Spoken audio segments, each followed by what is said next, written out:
आपके सवाल का जवाब दूंगा। बहुत से साथियों ने आपसे पहले भी जो मेरा इंटरव्यू लिया है, तो हमने कौम व मिलत के हक़ में और पूरी तंजीम का फ़ैसला था। पूरी तंजीम जो हमारी है, डेलीगेट से लेके डिस्ट्रिक्ट प्रेसिडेंट से लेके अपने रतन लाल गुप्ता जी का नाम भूल गया, उनका भी 2-3 बार फ़ोन आया। तो पूरी तंजीम प्रोविंशियल जम्मू सूबा की और कश्मीर से जितनी तंजीमें हमारी, जितने बड़े अकाबरीन हैं, सब ने, और कायदे सानी डॉक्टर फारूक अब्दुल्ला साहब ने, उमर साहब से भी बड़ी तफसील में बात हुई।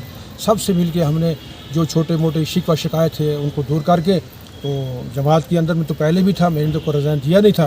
बहरहाल फार्म भरना कोई जमात के ख़िलाफ़ बगावत नहीं, सबका हक़ है। तो इंशाल्लाह हम एक टीम की तरह बन के फिर इंशाल्लाह उसी तरह काम करेंगे जिस तरह हम पहले करते आए। और जो हमने ख़ासकर 2014 के बाद अब तक, और ख़ासकर 5 अगस्त 2019 के बाद जो मुसीबतें हमने झेली, किस तरीके से जमात को यहाँ ज़िंदा रखा।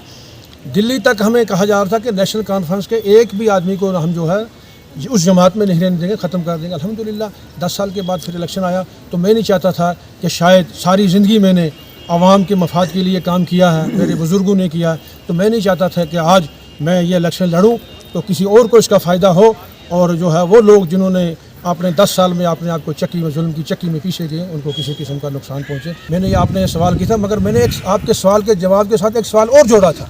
मैंने कहा ये जो जियाले मेरे साथ आए हुए हैं, आपने कहा था कि अगर आपको पार्टी हाईकमान ज़बरदस्त प्रेशर डालेगी, पूरी तंजीम ग्रास रूट से डालेगी, आपका क्या फ़ैसला होगा? मैंने कहा मेरे इन जियालों का फ़ैसला होगा जो ये फ़ैसला करते हैं। तो मैंने इन 3 दिनों में अपने सब जियालों से ये फ़ैसला लिया, राय उनका फ़ैसला महफूज रखा। आज आपके सामने उसका अनाउंसमेंट करके फार्म वापस ले लिया। एक मिनट सर, दूसरे। हाँ जी सर। आज के इस मौके पे मैं पहले भी साथियों से एक दफ़ा बात की है कि आज के इस मौके पे पूरी तंजीम हमारी जो पहुंच की है ना, हमारी डिस्ट्रिक्ट सेक्रेटरी साहब हैं, वाइस प्रेसिडेंट हैं, डेलीगेट हैं, जो ब्लॉक प्रेसिडेंट हैं, जिस हमारे डार साहब हैं, साग साहब हैं, जो भी सब आज दिल की अमीर गहरीन से ये निसाब शाह का वेलकम करते हैं, स्वागत करते हैं। ये नहीं थे कि वापस आए, ये तंजीम में थे। घर में 2 भाइयों की नाराज़गी होती है, उनको घर से निकाला नहीं जाता, वो निकलते हैं, वो विरासत के मालिक होते हैं। निसार साहब ये एक बड़े कद के मालिक हैं, ये हमारे रूहानी पेशवा भी हैं, हमारे सियासी बड़े पुराने हैं। इन्होंने देखा कि हमारे जम्मू कश्मीर के अंदर इस वक्त लोगों अवाम को किस तरफ धकेला जा रहा है, किस चीज़ परेशानी में लोग मुब्तला हैं। तो इन्होंने एक बड़ी दूर अंदेशी से सब साथियों से मशवरा करके, हम सारे साथी भी गए, उनसे मशवरा किया, उन्हें हमारी बात मानी, हम उनके शुक्रगुजार हैं, वेलकम करते हैं पूरी तंजीम, क्योंकि इन्होंने लोगों के मफाद के लिए फ़ैसला किया, ना कि अपने मफाद के लिए। कई बार ये भी होता है कि लोग फार्म भरते हैं, फिर तरह तरह की सौदाबाजी होती है। लेकिन मुबारक देता हूँ कि निसार शाह साहब ने ऐसी कोई चीज़, बड़ा अल्लाह का कार में अगर वो तवीज़ ही देते रहे ना तब भी काम चलता है, लेकिन उन्होंने कोई लालच नहीं की, कोई नहीं, तंजीम को अपने साथ लेके कोई मामूली बात इख्तलाफ वाली नहीं की। आज फिर हमारे साथ फिर जुड़ के चलेंगे लोगों के मफाद के लिए। इंशाअल्लाह हमें पूरी उम्मीद है कि हम निसार साहब को शाना बिशाना जिस तरह पहले थे अपने इनके पीछे चलेंगे और तंजीम को साथ चलाएंगे। तो इस वक्त तो मैदान में सारे उतरे, अभी तो लास्ट दिन सा विड्रॉल कौन कौन करता है, ये सवाल जवाब उसके बाद देंगे। लेकिन इस वक्त जो वेव चली है, नेशनल कॉन्फ्रेंस क्यों चली है कि वो इन जमातों ने जो जुल्म किया ना 10 साल में, इसलिए कि इस वक्त हमारी पोजीशन जो बिल्कुल अच्छी है, और इंशाल्लाह जम्मू कश्मीर के अंदर हुकूमत बनेगी, और उसमें एमएलए हमारा होगा। सारे साथियों का हम ये कहते हैं दावे से घर घर जाएंगे, लोगों से बात करेंगे कि जनाब 10 साल में हमारे पास तो कुछ नहीं था ना, मशवरा करेंगे, लोगों के पास जाएंगे, और इंशाल्लाह जीत नेशनल कॉन्फ्रेंस की है। निसार साहब के आने से और जनाब तंजीम मजबूत है। मेरे लिए ये शायद ये अच्छा नहीं रहेगा कि मैं पार्टी के अगेंस्ट जाके या कुछ ऐसा काम करूं, और ना ही ये पार्टी से बाहर थे, और इन्होंने ये इस चीज़ को समझते हुए आज अपना फॉर्म जो है वापस लिया। सभी साथियों के साथ, हमारे डिस्ट्रिक्ट प्रेसिडेंट के साथ, हमारे सेक्रेटरी साहब के साथ, और जितने भी तंजीम के साथी हैं सबके साथ इन्होंने एक सलाह की। उसके बाद इन्होंने आज अपना नॉमिनेशन फॉर्म जो है नेशनल कॉन्फ्रेंस के हक़ में लिया, और मुझे लगता है कि आज से ये अपने ग्राउंड रूट में वापस उतरेंगे और तंजीम को और मजबूत करेंगे। और मुझे लगता है कि आने वाला जो टाइम है वो जान साहब के हक़ में होगा।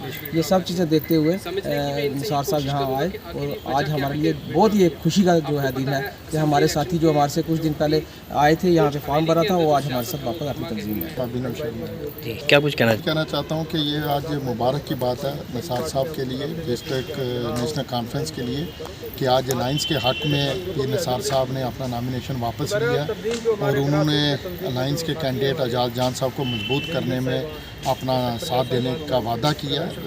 निसार साहब ने जैसे आपको बताया कि वो पार्टी के किसी भी पोस्ट से उन्होंने प्राइमरी मेंबरशिप से या किसी पोस्ट से रिज़ाइन नहीं दिया था, लेकिन अपने वर्कर और अपने लोगों को कहने पे उन्होंने नामिनेशन फार्म भरा था। लेकिन उसके बाद डॉक्टर फारूक अब्दुल्ला साहब से, तो अपना मियां अल्ताफ़ साहब से उनके तफसीलन बातचीत होती रही, अली मोहम्मद सागिर साहब से उनकी बात हुई, اور ان سب سے بات کرنے پہ انہوں نے اپنے ورکرز کو بھی بتایا کہ پارٹی ہائی کمان ہمارے ساتھ ہے، اور پارٹی ہائی کمان نے ہمیں پورا بھروسہ دلایا ہے کہ جان صاحب کو ایک بار آپ جتا لو، اور جان صاحب نثار صاحب کے ورکر کا ہر ایک کام کرنے میں ان کی پوری مدد کریں گے اور ان کے ساتھ شانہ بشانہ چلیں گے۔ تو اسی بھروسے کو زندہ رکھتے ہوئے آج پیر صاحب نے اتنا بڑا قدم اٹھایا ہے کہ آج نامینیشن فارم جو اپنا واپس لیا، اور جو انڈیا الائنس کے کینڈیڈیٹ ہیں اعجاز جان صاحب، ان کو مدد کرنے کا پورا بھروسہ دلایا ہے۔ شکریہ۔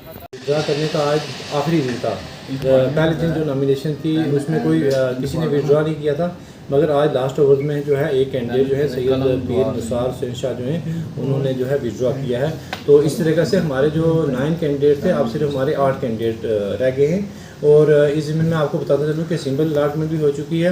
جو ریکوگنائز پولیٹیکل پارٹیز کے لوگ ہیں ان کی تو وہی پارٹی سمبل رہے گی، جیسے نیشنل کانفرنس کی پلو ہے، اور پی ڈی پی کی انک پاٹ اینڈ پین ہے، بھارتیہ جنتا پارٹی کا لوٹس ہے، اور اسی طریقے سے جو Jammu and Kashmir people conference J K P سی ہے ان کا ایپل ہے، اور جموں اینڈ کشمیر اپنی پارٹی کا بیٹ ہے۔ لیکن جو انڈیپینڈنٹ کینڈیڈیٹ ہیں ان کی جو سمبل الاٹمنٹ ہوئی ہے وہ اس طریقے سے ہے۔ جو ہمارے ادیش پال شرما جی ہیں وارڈ نمبر 16 محلہ پرانی پونچھ سے انڈیپینڈنٹ کینڈیڈیٹ ہیں، تو ان کی سیزر ہے، سیزر جو ہے ان کی سمبل ہے کینچی۔ اور دوسرے جو ہے ہمارے پاس سنجیو کمار وارڈ نمبر 12 محلہ پاور ہاؤس پونچھ سے، یہ انڈیپینڈنٹ کینڈیڈیٹ ہیں، تو ان کی سمبل جو رہے گی وہ آٹو رکشا ہے۔ تو اس کے بعد مسعود احمد ہیں جو چنڈن حویلی پونچھ سے ہیں، یہ بھی انڈیپینڈنٹ کینڈیڈیٹ ہیں، تو ان کی سمبل جو ہے پریشر کوکر رہے گی۔ تو اس طریقے سے اب جو ہے وہ ان کو سمبل لیٹ ہو چکی ہے، یہ اپنی سمبل کے مطابق جو ہے وہ اپنا پرچار کر سکتے ہیں۔ سمبل ہیز بین الاٹڈ، اور جو ہمارا فارم 7 یہ ہے وہ بھی ہندی میں، انگلش میں اور اردو میں تیار ہے۔